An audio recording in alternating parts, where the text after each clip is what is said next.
এখন বলতেছে টাকা নাই, 15 লাখ এক টাকা বলে নাই, এখন বলতেছে এর এখন কি করা যায়? মানুষ টাকা কি কারণে রাখছে? গ্রামের মানুষকে ব্যাংকিং সেবা দেওয়ার জন্য এই নোয়াখালীর বেগমগঞ্জের গোপালপুরে ইসলামী ব্যাংক এজেন্ট শাখাটি সে কার্যক্রম দীর্ঘদিন থেকে চালিয়ে আসছে। কিন্তু হঠাৎ করে গত কাল থেকে এখানকার গ্রাহকরা জানতে পারেন যে তাদের যে এই এজেন্ট ব্যাংকিং শাখা যারা পরিচালনা করেন তারা তাদের গচ্ছিত টাকা নিয়ে উদা হয়ে গেছেন। আমি এখন আছি বেগমগঞ্জের গোপালপুরের ইসলামী ব্যাংক এজেন্ট শাখার যে কার্যালয় রয়েছে সেখানে। আপনি হয়তো ক্যামেরার মধ্যে দেখতে পারবেন এখানে শত শত গ্রাহক সকাল থেকে এই শাখাতে এসে তারা তাদের যে অ্যাকাউন্টে বিভিন্ন ডিপিএস, এফডিআর এবং সেভিংসের অ্যাকাউন্টে তারা টাকা রেখেছেন, তারা সেই টাকা তারা এখন খুঁজে দেখতেছেন তারা তাদের যে পরিমাণ তারা টাকা রেখেছেন সেই টাকা তারা নাই। অর্থাৎ প্রতিটি অ্যাকাউন্টে তাদের গচ্ছিত টাকার বেশিরভাগ টাকাই এখানে নেই এবং এখানকার শত শত গ্রাহক তারা এখন ক্ষুব্ধ এবং তারা হতাশ যে তাদের এই টাকার সমাধান কি হবে, কে তাদের এই টাকা দেবে। ইতিমধ্যে এখানে গ্রাহকরা এখানে আইনশৃঙ্খলা বাহিনীর কর্মকর্তারা এসে এখানে উপস্থিত হয়েছেন, তারা আশ্বস্ত করার চেষ্টা করছেন কিন্তু মানুষ বিক্ষুব্ধ।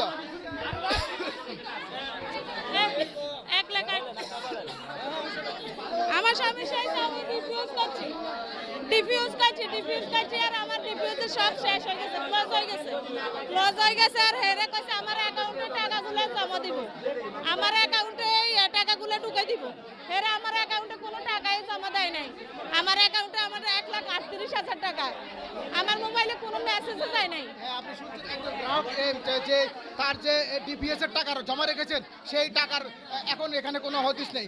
এইভাবে অনেকেই যারা বিদেশে রয়েছেন কষ্টার্জিত টাকা পাঠিয়েছেন এবং টাকা রেখেছেন কিন্তু সেই টাকার এখন তারা হদিস নেই, যার কারণে যারা এই অনেক বিদেশে যারা রয়েছেন তাদের পিতা মাতা এখানে এসে তারা কান্না তারা বলছেন যে এই টাকার তারা কিভাবে পাবেন, যে তারা বলছেন যে এটা ঘরে টাকা রাখলে টাকাতে নিলে তারা মনকে বুঝাতে পারতেন কিন্তু ব্যাংকে যে টাকা রেখেছে নিরাপত্তার জন্য এখন সেই টাকার কোনো তারা হদিস পাচ্ছেন না।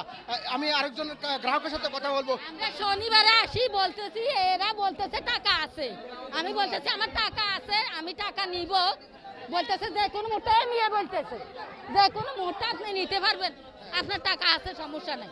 এখন বলতেছে টাকা নাই, 15 লাখ এক টাকা বলে নাই, এখন বলতেছে এর এখন কি করা যায়? মানুষ টাকা কি কারণে রাখছে? মানুষ টাকা রাখছে মানুষের নিরাপত্তার জন্য। এরা কি করছে? এরা মানুষের পাবলিকের টাকা নিয়ে কি করছে? এরা এখন বলতেছে টাকা নাই, শনিবারে বলছে টাকা আছে, এখন বলে টাকা না। টাকা কই গেল? টাকা কই গেল?